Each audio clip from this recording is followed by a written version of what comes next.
Good evening, ladies and gentlemen. Welcome to the Ngo Peng Public Lecture Series organized by the Institute of Mathematical Sciences, National University of Singapore. Today's distinguished speaker, Professor Weinan Er. Professor Er is a professor in the School of Mathematical Sciences at Peking University. His main research interests are numerical algorithms, machine learning, and multi-scale modeling, with applications in chemistry, material science, biology, and fluid mechanics. He is the director of the Center for Machine Learning Research at Peking University and AI for Science Institute in Beijing. Before joining Peking University, he held a professorship in Department of Mathematics and the program in Applied Computational Mathematics at Princeton University. Professor Er is a member of the Chinese Academy of Science. Among his many honors are the ICIM's Clauser Prize in 2003 and ICIM Maxwell's Prize in 2023. They are the highest prizes given by the International Council of Industrial and Applied Mathematics for young and established applied mathematicians, respectively.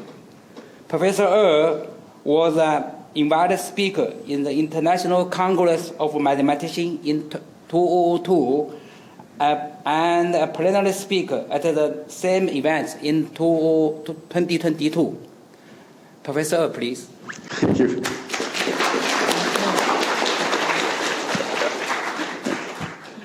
Thanks. Thanks very much, Zoe, for the invitation and for the introduction. I'm sorry that you guys have to come to this lecture at this late hour.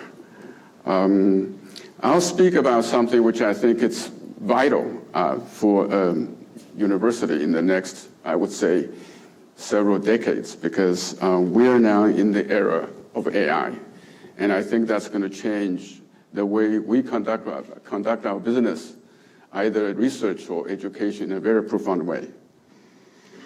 Well, what I'm seeing is that in the last few years, AI technology has taken the scientific research community by storm. So I would say that's the case. And in this lecture, we'll discuss, number one, what is the origin of that revolution? And number two, how is that going to change the way we do research? Now, let's go back to the basics. What are the methods that we use to do research? Number one would be what we call Keplerian paradigm. Keplerian paradigm, we call it Keplerian paradigm because Kepler was, several hundred years ago, used this kind of idea to discover the laws of planet motion. Namely, it's purely data-driven.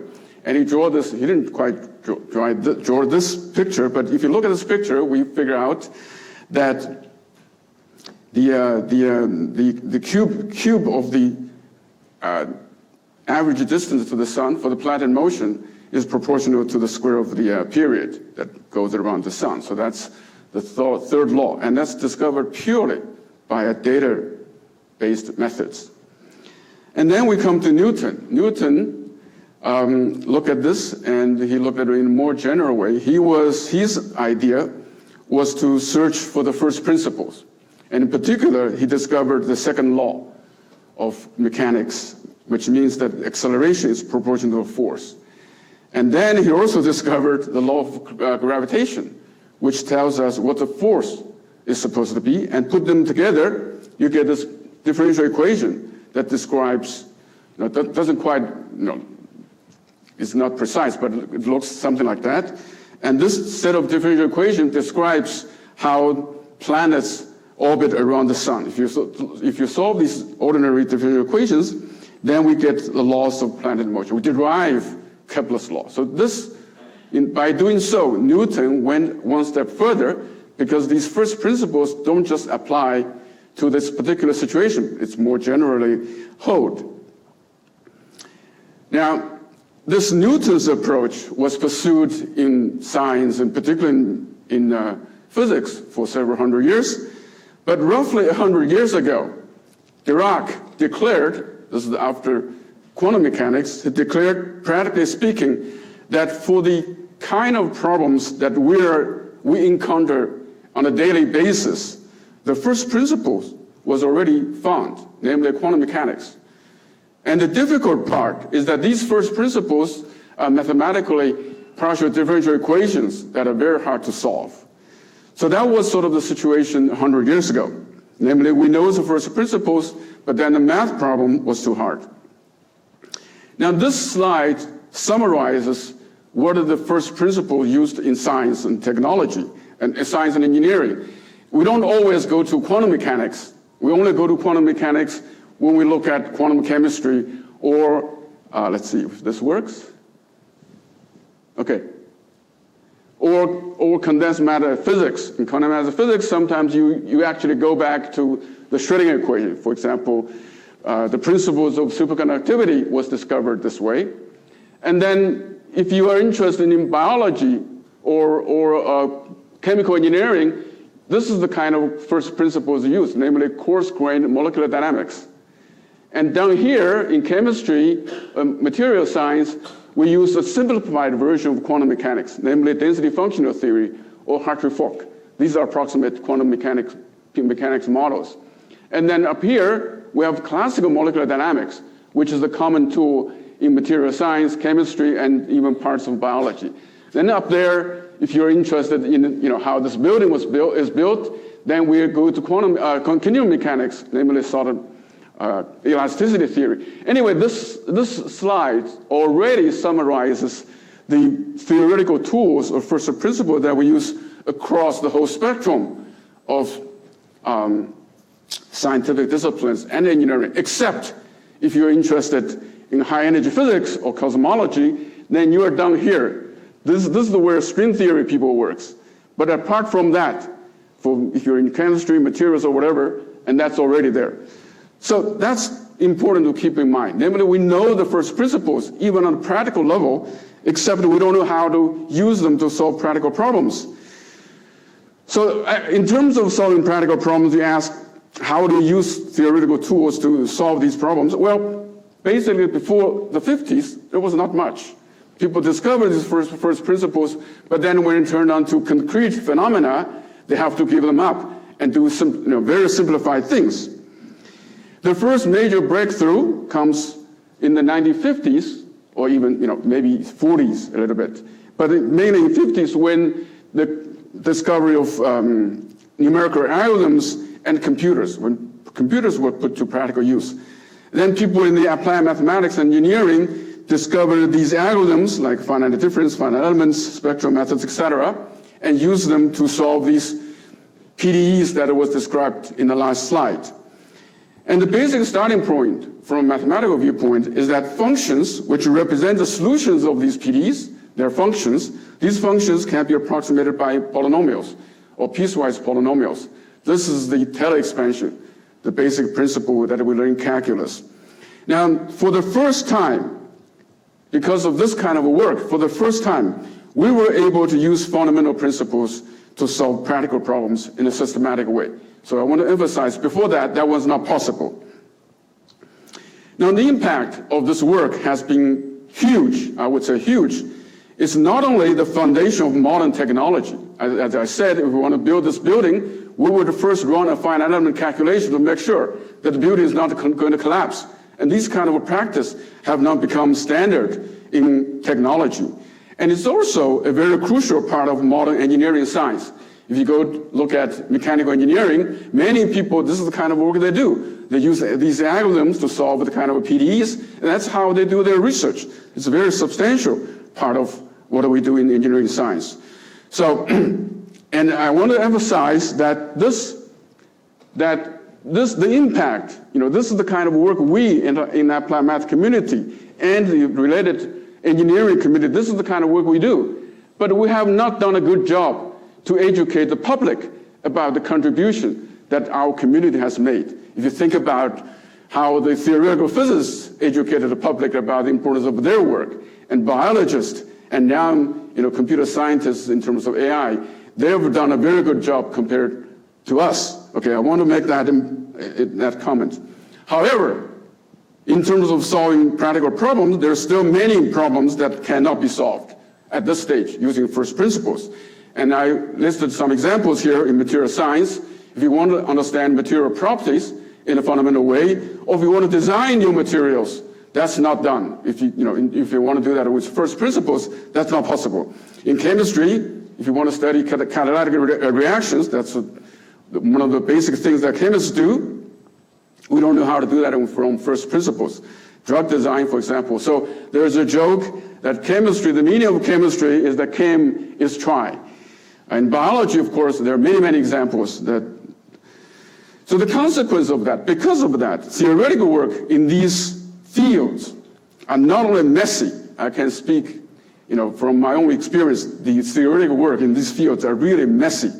Talking about chemical engineering, it's a very messy field. But also far from the real world situation. So theory, experiments, and real world, these are three different camps, three different worlds. So real world problems, if you want to do drug design, materials design, catalysis design, have to be dealt with using ad hoc try and error approaches. That takes not only takes longer time, it's also a lot of resources. If you talk about design a new material or new drug, we're speaking about 10 years of time, billions of dollars going into one new drug or one material. So why are these hard problems so hard? And these hard problems, we were able to solve some problems, we were not able to solve some other problems. So the hard problems, they share a common feature, which is that they depend on very many variables. In mathematical terms, the number of independent variables is called dimensionality. So in other words, the dimensionality of these problems are large, much bigger than one. And then becomes the so-called curse of dimensionality problem. Namely, as dimensionality grows, complexity, either computational complexity, or some of the complexity grows exponentially fast. So that's one of the essential reasons why these hard problems are so hard. To give you a concrete example, quantum mechanics, I mentioned quantum mechanics, it's described by this Schrödinger equation.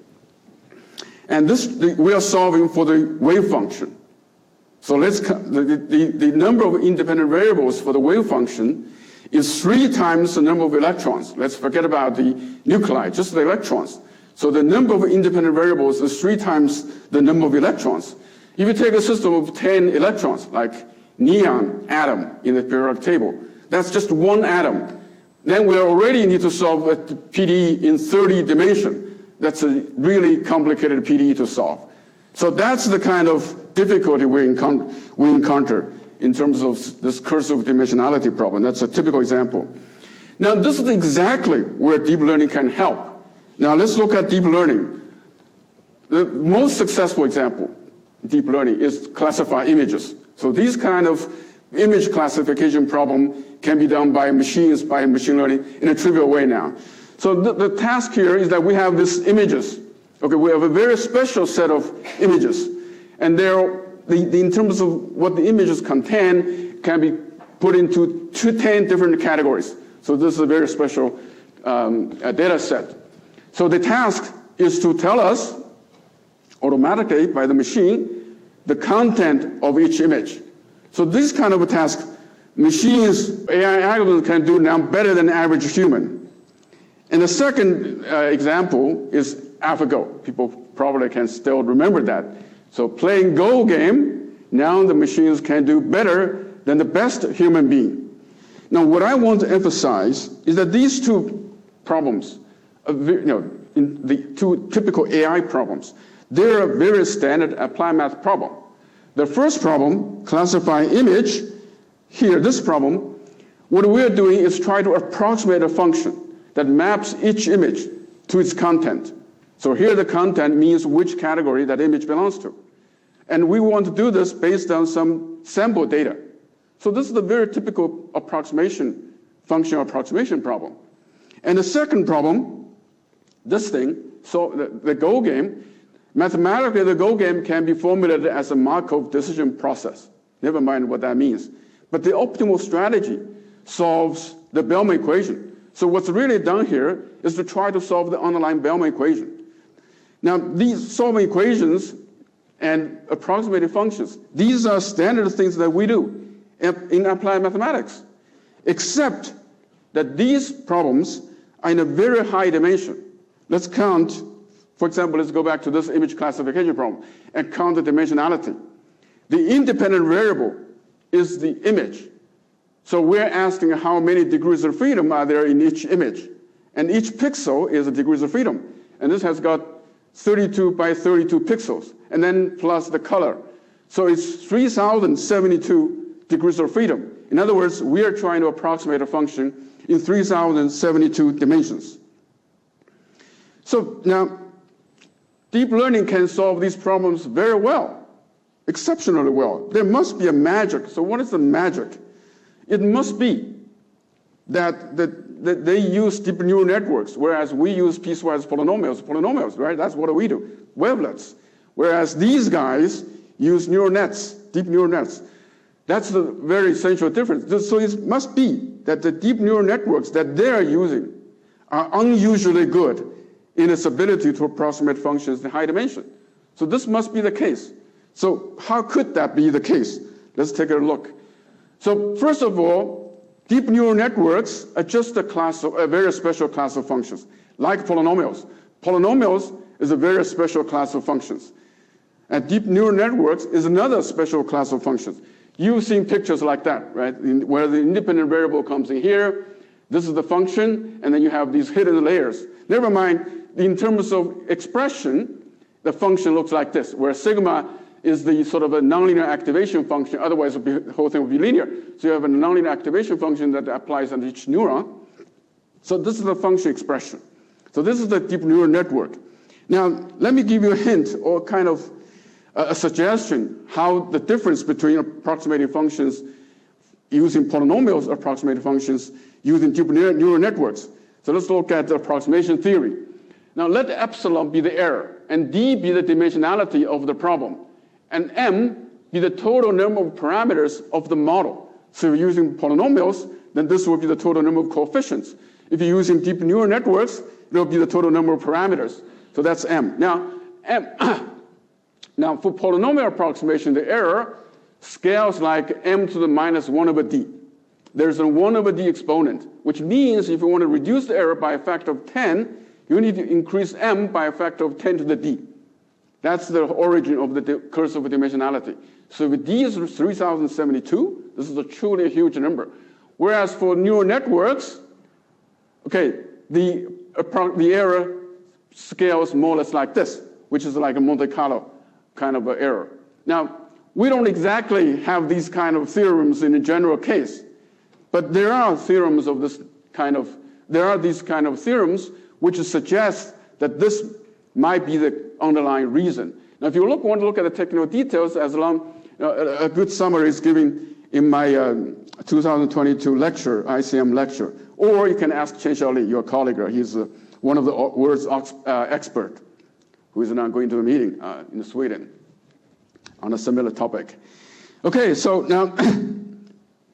now functions, once we realize this, we know that functions are among the most basic objects in mathematics. The functions are used everywhere. So if you have a general tool for approximate functions in high dimension, we must be able to use that tool to solve general high dimensional problems, like the ones we discussed earlier. So that's the starting point of AI for science. And then the first example, the most well-known example, is this, it's supposed to rotate, but it's not rotating because, anyway, so it's this protein structure problem that's essentially solved by AlphaFold 2 from DeepMind. Now, people, I'm sure everybody else knows about this, but I want to emphasize two things. One is that this was purely data-driven. There's no physics used. It's just based on data. That's it. So it's, in terms of methodology, it's Keplerian paradigm. Number two, it only solved the structure problem. It did not solve the folding problem. The dynamics of how the folding remains open. The second example I want to talk about is molecular dynamics. part of it is hidden, that's okay. So molecular dynamics, as I said earlier, is one of the basic theoretical tools in biology, material science, and chemistry. So what it does is that you want to study a material or you want to study a molecule. You look at the dynamic trajectory of each of the atoms in that material, and from that you try to learn something about the material or the molecule.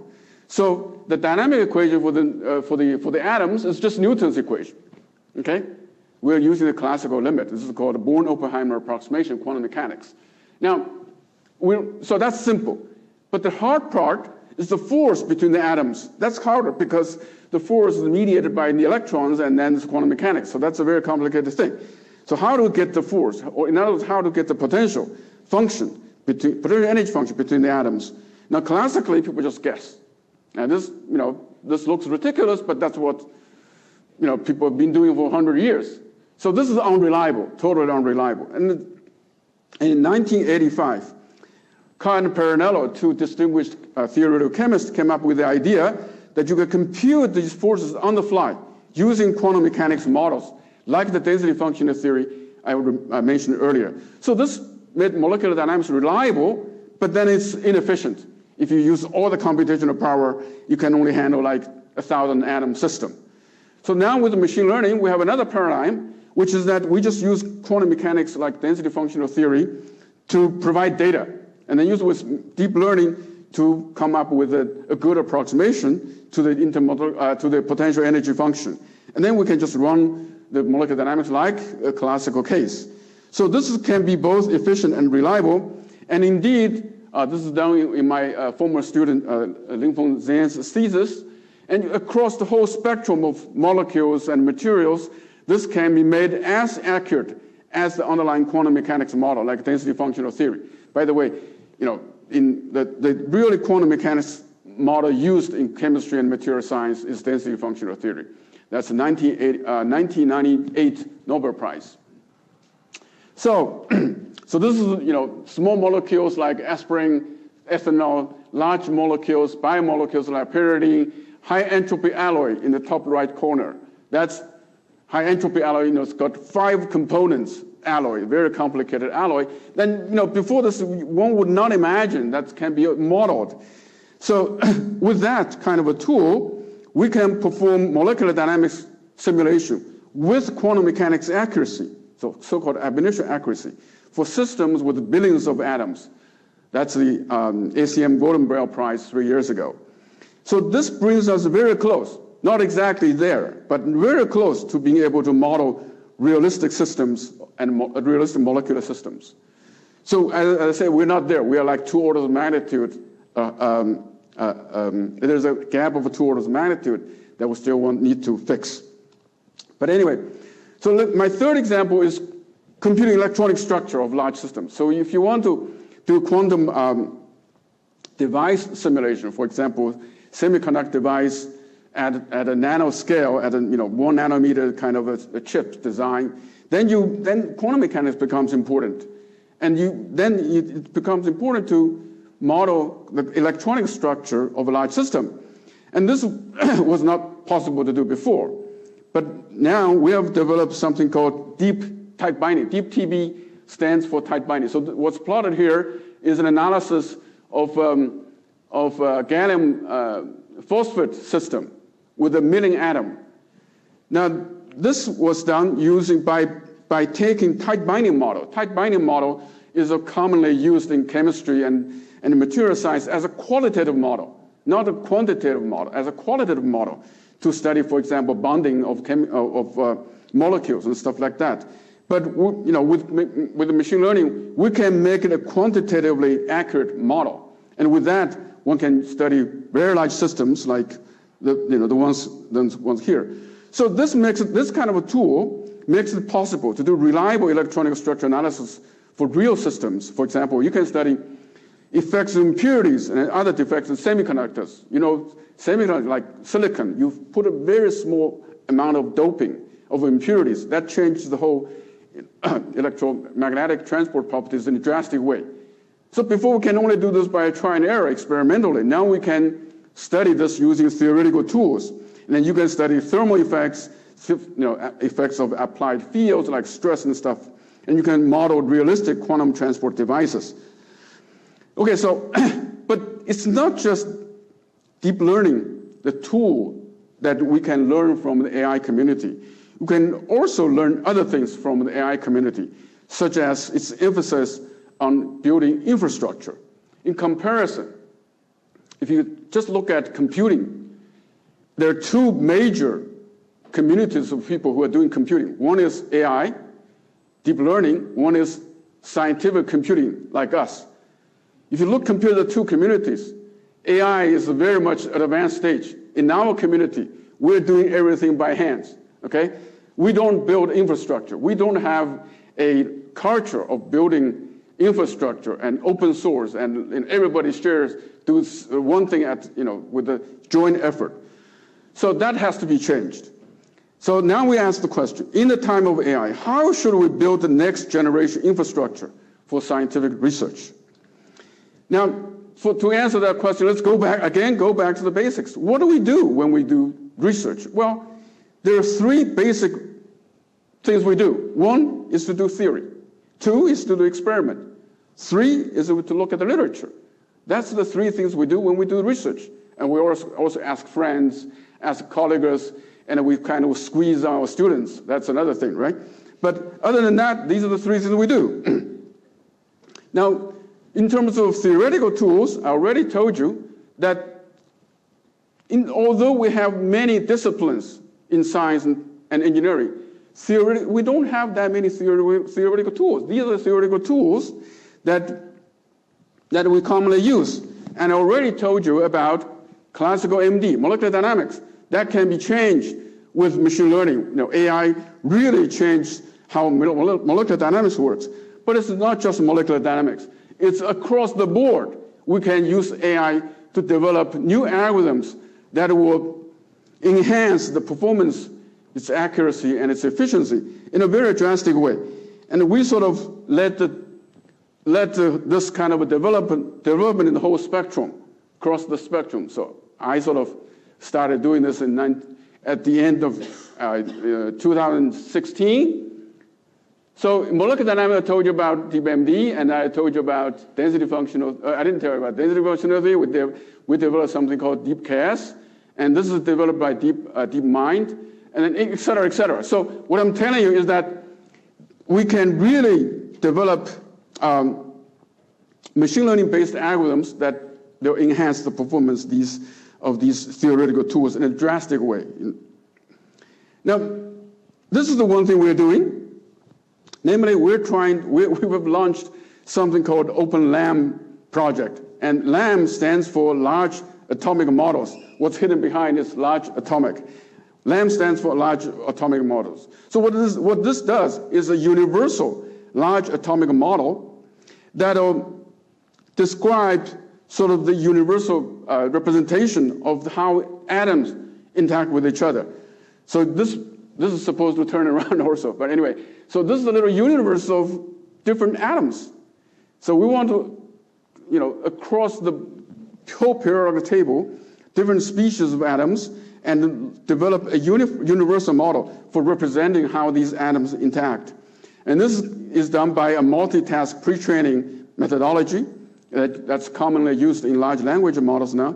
And these pre-trained models all share one unified descriptor, and this descriptor extracts the essential information that describes the atomic interactions. So you can consider this as being a reduced model for the Schrödinger equation. So the Schrödinger equation in principle describes the atomic interaction because it's universal. But it's too complicated than as I was telling you before. And this is a reduced model of a Schrödinger equation. This is an effort led by Han Wang and Lingfeng Zhang at the AI for Science Institute in Beijing. Now, the last year we had some. This is sort of what we were at the end of last year. This is called DPA2. So we have DPA1, DPA2. DPA, by the way, stands for Deep Potential Attention. This is a name made by my student, which is not Du Zhang, my current student. Anyway, so the idea here is that you can have this. Let's see. So you can have this.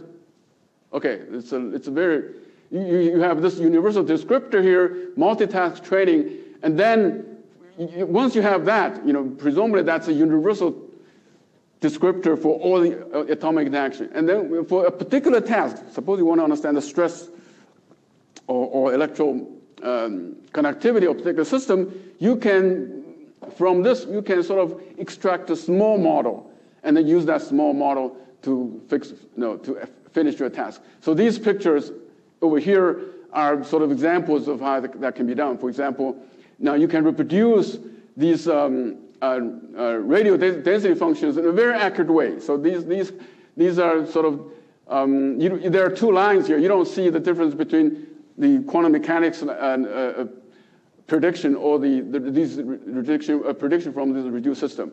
And over here, it's supposed to show you that with this kind of universal descriptor, you need very small amount of data in order to fine-tune a particular model for a particular purpose. Anyway, so that's one thing that's about. Okay, so the reason I want to talk about this is that across the board. So if you go back to here, so this summarizes the theoretical tools. But all these theoretical tools can be divided into two major classes. Over here, this category, we are looking at each atom or coarse-grained atom. So this is the atomic kind of approach. And over here, we are looking at fields, continuum approach. So here you think of PDEs. Here you think of like molecular dynamics. The main thing is molecular dynamics or coarse-grained molecular dynamics. It's just another version of molecular dynamics. So in terms of theoretical tools, we just have to come up with, atomic description here, then continuum description here. So in the future, it should be a sort of a universal atomic model and then a universal PDE model. That's all we have to do. And that's what I described is sort of a universal atomic model, an effort to do the universal atomic model. Okay, so now that was theory. So now in terms of scientific literature, how do we use the literature? Well, in the old days, we went to libraries. When we were in college, we go to the libraries. And then now people use Google Scholar to search for the literature. And in the future, it'll be a combination of large language models and a scientific knowledge database. So that's another thing. That's another thing we're doing here. We call that Science Navigator. So what is this is, it's a universal platform for the use of literature. So the idea here is that if you look at science and engineering, there are about 300 million papers that we can find through the history of time. So we can put, and then there's about same amount of patents. So then we have experimental data that's stored here and there. We can put everything here in one database called MyScale. So this is a database that we developed. This database can handle all kinds of different data, structured, unstructured, text, images, and stuff like that. Of course, in scientific literature, it's a little more complicated because we've got these molecules, these kind of reaction equations, and then math equations, and then tables. So the structure of the data is a little bit more complicated. So we need to have some tools to sort of dissect, embed this data. So that's still, we're still working on this. But in principle, we can put everything in one big database, and then develop the corresponding large model to interrogate that database. If you have that kind of ability, then you can do knowledge retrieval, do cross-literature analysis, and you can have your own homepage that automatically generates for you the kind of science knowledge you're interested in, report to you every day by itself, and then you can write papers in a simple way. And so this is the scope of the Science Navigator that we're going to announce in the beginning of July. We have already a preliminary version running. that's already quite promising. But we hope at the beginning of July we'll have that out and for people to test. So then you can, if you're interested in a particular subject, say electrochemistry, you can build on this, write your own little agent that does extract the relevant literature and even answer questions like, what would be the most promising question? And if you want to synthesize a particular molecule, and you can ask, what are the possible path to synthesize this molecule? And these things are very within reach, several months. So now the third topic is experimental facility. So what will be the next generation experimental facility like? So when we do experiments, we want to discover new things. Okay? That's why we're doing experiments. I want to propose, say that, well, maybe in the future, you do experiments mainly because you just want to collect data. You just want to collect data. Okay? So you want to design experiments that collects data in a most efficient and intelligent way. So in order to do that, you have to design the experiment in the right way. So intelligent design. When one of the things that I didn't tell you when I talked about the machine learning algorithms is how to label the data. So for example, for the molecular dynamics example I told you, each label, namely you compute the force, you have to generate labels. That's the samples that you use to approximate the function, right? So in order to generate these labels, you have to compute the forces and energy using quantum mechanics. And each calculation is very expensive. If you don't decide, you have to have a very intelligent way to decide which data you want to label and which you don't need to label. That has to be very important. That's some sort of a concurrent active learning algorithm that goes in there. And experiments, we face the same question, namely which experiments you choose to do and which don't.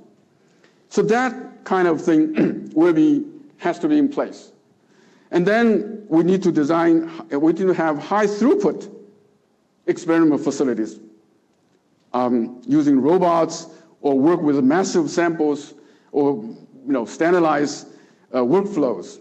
And we have to have to accurate and efficient characterization tools that allows you to know from the spectroscopy data to probe, to understand, to know what's really behind, what's the structure behind in the systems you're looking at.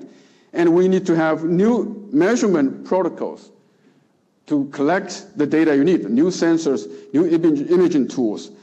Now, here's an example that's already in place. So it's called AI Chemist.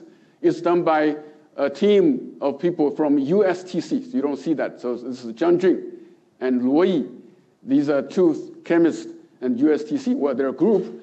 And so this is actually supposed to be running. They're all supposed to be running. These are videos. Imagine them being videos. So you have these robots that perform experiments day and night, especially at COVID time when everybody's locked. They were not able to come to the office, but their robots were still working day and night. And with that, you can do amazing things like what would be the best way to produce oxygen on Mars, things like that. Decide what would be the best catalysis. So number one, you have robots working, so that's already high throughput in some ways. And number two, you have these automatic characterization tools, which sort of suggest you what will be the next experiment to do. So these things will become very important in the future. So to summarize what I said, what I said, so this is what we think the future of, so AI for science, the new paradigm. So what that means is that we'll have what is called horizontal platforms and vertically integrated project teams. So horizontal platforms means the theoretical tools I was talking about, across the whole spectrum of science, knowledge database, science navigator, the AI-powered experimental facilities. And then something I didn't talk about is highly integrated computing systems having to do with the chips. This is sensitive stuff, so I want to talk about it. Anyway, so these are what I call platforms.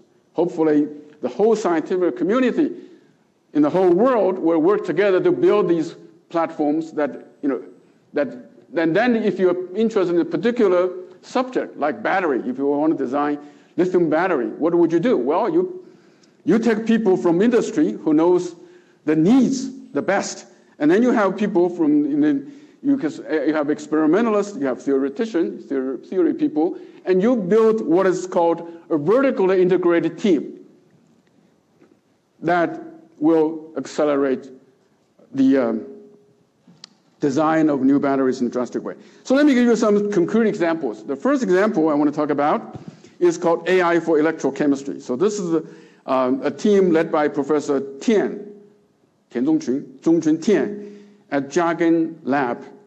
So what they want to do is they want to come up with a way to design new batteries, energy materials in a very efficient way. These batteries should not just work in the lab; they should work in real situation. So operando, what is called operando, in real situations. So here, the idea is that you would have operando measurements, the kind of measurement characterization tools, spectroscopies that will work in operando conditions, and then you do the kind of analysis. This analysis means both theory and experiments, and then ultimately what you're interested in is control. So by doing so, you might be able to develop new paradigms, like what's called system electrochemistry, and you might be able to come up with entirely new devices. Okay, so this is a more concrete, theoretical tools, including molecular dynamics, et cetera, and experiments you would have, study, you would have to, because these are operando conditions, so you have to have experimental tools that removes the noise and removes the interference from different instruments, et cetera, et cetera, et cetera. So this has to be done with the help of AI. And then, so that's the example number 2. So this is the project called Planet. And this is a project led by Professor Sanwen Huang in the Chinese Academy of Agricultural Science. And this is an example of AI for genetics, and it's in context of plants. And the importance of plants, I don't have to say. This is very important for maintaining, how we live, humankind's survival and thriving. The goal of the Planet project, again, this is the international project, international consortium, to develop common language for the plant kingdom using evolutionary genomics. And then they want to make a digital library of plant genomics contain over 200 million years of evolution, the different kinds of plants' genomes. In order to do that, you have to come up with good tools for alignment, assembly, and annotation of these genomes, very distant in many different ways, different kinds of plants and different stages of evolution in a very efficient way. And that's all supposed to be done by AI. And the third project I'll mention is called Pi-Hub. So this is a project led by Professor He Fucu. Okay, so the scope here, so he's from the National Center for Protein Science. The scope here is to really understand the proteome. Okay, so we understand the genome, right? The human genome is kind of, not only really understood, but at least we've read the human genome. But what really works in our body is really the proteins. So people have collected different proteins, but we don't have a global picture of how these things work together inside a cell, how different cells, even though they seem to have the same genome, but the different cells clearly do different things. So how can we understand that in a more global way? So here, the idea is that to develop this stream from collecting data, and then from data extract information and knowledge, and then finally, presumably, some sort of wisdom.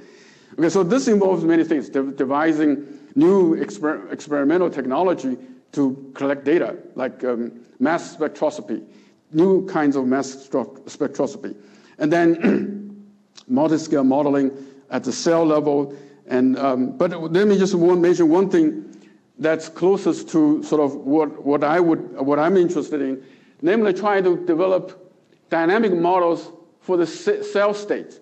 So your cell is in some sort of a state, healthy, and then the bad thing happens when it becomes cancer state or pre-cancer state.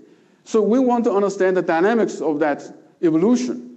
Now, in order to do that, first you need to characterize the cell. So how do we define a cell state?